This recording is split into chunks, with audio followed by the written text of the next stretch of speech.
महत्व में 6 अध्याय हैं। सर्वप्रथम श्लोक में भगवान के परिचय कराया गया है भगवान का, कि जिसकी आप कथा सुन रहे हो तो उसका स्वभाव, उसका प्रभाव तो पता होना ही चाहिए, उसका नाम कैसा है, वो काम क्या करता है। तो सर्वप्रथम श्लोक में उनका इंट्रोडक्शन कराया। सच्चिदानंद रूपाय विश्वोत्पत्त्यादि हेतवे तापत्रय विनाशाय श्री कृष्णाय वयं नमः। अब आप जिसकी कथा सुन रहे हो उसका नाम क्या है? तो सर्वप्रथम व्यास जी लिखते हैं सच्चिदानंद रूपाय। भगवान का नाम है सत, चित और आनंद, सच्चिदानंद। सत्य का मतलब क्या है? बोले सत्य का मतलब है जो कभी ना बदले और जो निरंतर सरकता रहे, उसी का नाम संसार है। आप 15 साल पहले कुछ और दिखते थे, आपका रूप अलग होगा और आप 15 साल बाद आप अलग दिख रहे हो। ये जगह कुछ समय पहले अलग होगी, अब अलग है। जो निरंतर बदलता रहता उसी का नाम संसार है, जो कभी एक जैसा ना रहे। और भगवान ना कभी बदलते हैं ना कभी बदलेंगे। भगवान एक है, हमेशा सत्य है, इसलिए कहा सत्य भगवान का नाम।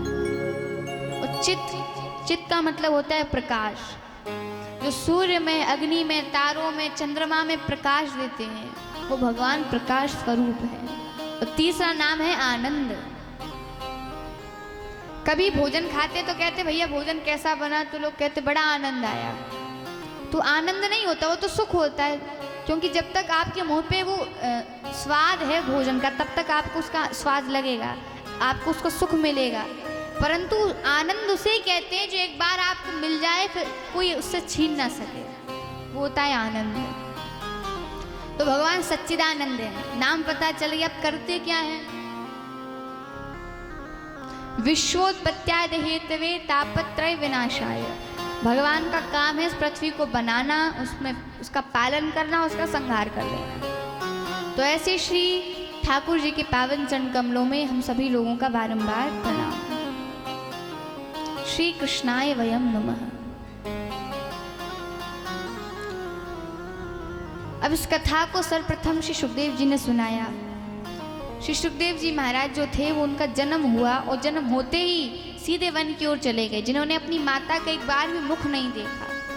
ऐसे श्री सुखदेव जी के भी पावन चरण कमलों में कोटि कोटि नमन। नैमिषारण्य की पावन भूमि पर विराजमान होकर के 88,000 ऋषि बैठ कर के विचार कर रहे थे कि दिन का समय तो यज्ञ में निकल जाता है, परंतु रात के समय क्या करें। उसी समय सूत जी महाराज वहां आ गए। सूत जी महाराज को आया देखकर ऊंचा सिंहासन दिया, वंदन किया, अभिनंदन किया। उसके बाद कहा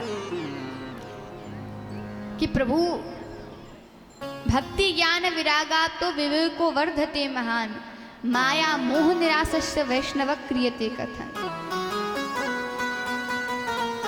इस संसार में भक्ति तो खूब है, क्योंकि जहाँ थोड़ा सा नाचने का समय आया, नाम संकीर्तन भजन का समय आया, तो सब लोग एकदम नाचने लगते हैं, किसी को नींद नहीं आती। पर जहाँ थोड़ी सी ज्ञान की चर्चा होती है, सो ही लोगों को नींद आने लगती है। तो संसार में भक्ति तो खूब है, परंतु ज्ञान और वैराग्य की कमी है। लोग अपनी थोड़ी सी चीज नहीं छोड़ सकते, क्यों? क्योंकि उनमें ज्ञान नहीं है। जब तक ज्ञान वैराग्य नहीं होगे तब तक पूर्ण भक्ति भी नहीं आ सकती।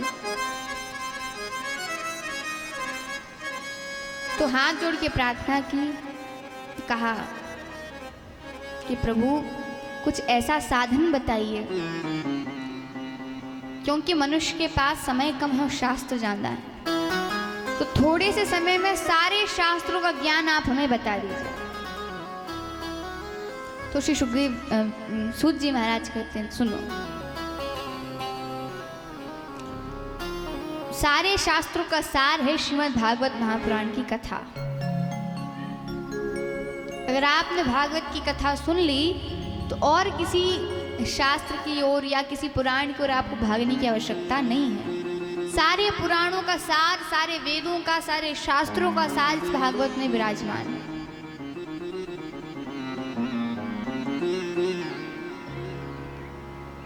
तो सूत जी कहते हैं कि ये कथा देवताओं को भी दुर्लभ है। कैसे दुर्लभ है? बोले जब सूत जी महाराज इस कथा को बैठकर के परीक्षित को सुना रहे थे, सुखदेव जी महाराज, उसी समय देवता हाथ में अमृत का कलश लेकर के पृथ्वी लोक पर आए। पृथ्वी पर आए, कलश सामने रख दिया सुखदेव जी के। अब सुखदेव जी ने परीक्षित की ओर देखा, बोले तुमने इन्हें बुलाया? बोले नहीं, हमने नहीं बुलाया। तो सुखदेव जी ने कहा ना मैंने बुलाया, न लोगों ने बुलाया, ना परीक्षित ने बुलाया, तो ये आए कैसे? और देवता बड़े स्वार्थी होते हैं, क्योंकि देवता अगर कोई महात्मा अच्छी तपस्या भी करता है तो देवता परेशान हो जाते हैं कि कहीं हमारा पद ना छीन ले हमसे। तो देवता हर कोई संसार में स्वार्थी है। सुर नर मुनि सब की यह रीति, स्वार्थ लाग करहि सब प्रीति। आप भले ही अकेले में बैठ करके इस बात का आप मनन करिएगा कभी, कि सारे संसार में ऐसा एक भी मनुष्य नहीं है, एक भी प्राणी ऐसा नहीं है जो आपसे निस्वार्थ प्रेम करता हो। सब लोगों में कोई ना कोई स्वार्थ जरूर है। अगर माता पिता अपने पुत्र से प्रेम कर रहे हैं तो क्या स्वार्थ है कि मेरे पुत्र मेरी सेवा करे, ये मेरी हर आज्ञा का पालन करे। हर किसी में ना किसी में एक ना एक स्वार्थ हर रिश्ते नाते में छुपा है। बस एक रिश्ता ऐसा है जिसमें स्वार्थ नहीं है, वो है भक्त और भगवान का। उसमें भले ही भक्त ये चाहता है कि मैं सब कुछ भगवान को दे दूं, भगवान ये चाहते हैं कि मैं अपना सब कुछ भक्त को दे दूं। तो देवता आए, देवता सुखदेव जी बोले कि बिना किसी स्वार्थ के तो आए नहीं होंगे, कोई ना कोई अवश्य उनका स्वार्थ है। पूछा क्या काम है, किस लिए आए हैं? देवता बोले प्रभु हमने सुना है कि यहाँ पर आप भागवत महापुराण की कथा रूपी अमृत सबको दे रहे हैं, सबको बांट रहे हैं। तो एक काम करिए, जो आप हमारा जो अमृत है जो हमने समुद्र मंथन से निकाला था, आप उस अमृत को परीक्षित को पिला दीजिए। हमने सुना है कि उसकी 7 दिन में मृत्यु होने वाली है। और जो भागवत कथा अमृत है वो हमें पिला दीजिए। जैसे ही सुखदेव जी ने सुना, सोई डांटते हुए देवताओं से कहा,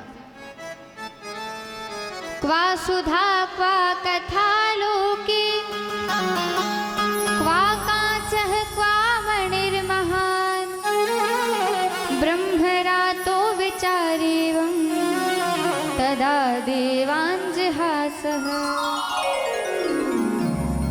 क्या कहा?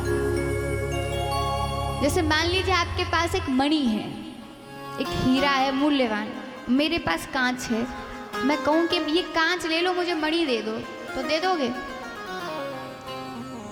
कोई भी नहीं देगा, क्योंकि जानते हो, क्योंकि हीरे का मूल्य अधिक है। कांच तो वो तो एक टुकड़ा है, वो कहीं भी मिल जाएगा, हर किसी के घर में कांच का शीशे होते हैं। तो कांच तो एक तुच्छ वस्तु है, तो कांच के बदले कभी हीरे का व्यापार नहीं किया जा सकता।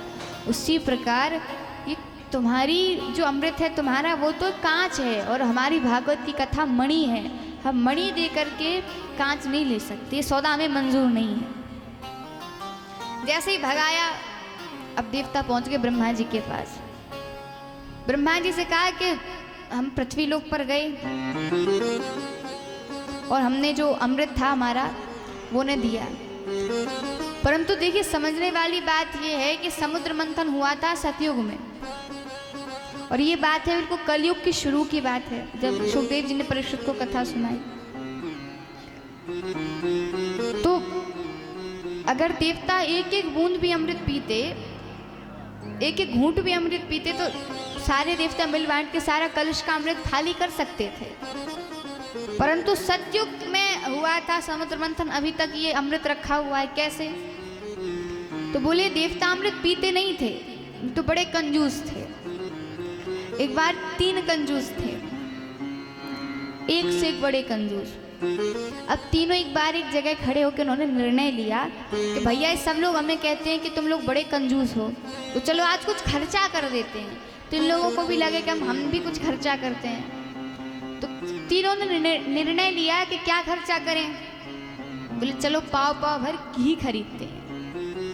दुकान पर गए, तीनों ने पाव पाव भर घी खरीदा। सब अपने अपने तीनों अपने अपने घर चले गए।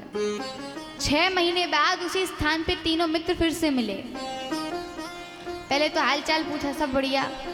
उसके बाद बोले हाँ भाई बताओ तुम्हारा घी कैसा चल रहा है या खत्म हो गया। पहला बोला नहीं नहीं मेरा तो चल रहा है अभी। तो दोनों ने पूछा कैसे चलाते हो अपना घी। तो पहला बोला देखो मैं क्या करता हूँ, जब सारी रोटियां बन जाती हैं तो एक ऊपर वाली रोटी को चिपड़ देती हूँ, एक नीचे वाली को। तो सारी रोटियां ऐसी लगती हैं ऐसे सारी चिपड़ दी। अब दूसरा वाला बोला अरे राम राम राम, तुम तो बड़े खर्चीले हो, इतनी महंगाई में इतना खर्चा कौन करता है। तो पहला वाला बोला अच्छा तुम ही बता दो कि तुम अपना घी कैसे चलाते हो। तो उसने कहा देखो भाई, मैं जब सारी रोटियां बन के तैयार हो जाती हैं तो माचिस की एक तीली लेता हूँ, उसको उसमें डुबोता हूँ घी की डिब्बी में, और एक बूंद घी बस बीच वाली रोटी पे रख देता हूँ और समझ लेता हूँ कि सारी रोटी चिपड़ गई। अब तीसरा वाला बोला अरे राम राम, तुम दोनों ही बड़े खर्चीले हो। तो दोनों ने कहा अच्छा तू ही बता दे कि तू अपना घी कैसे चलाता है। तो तीसरा वाला बोला देखो मैंने तो अपने घी को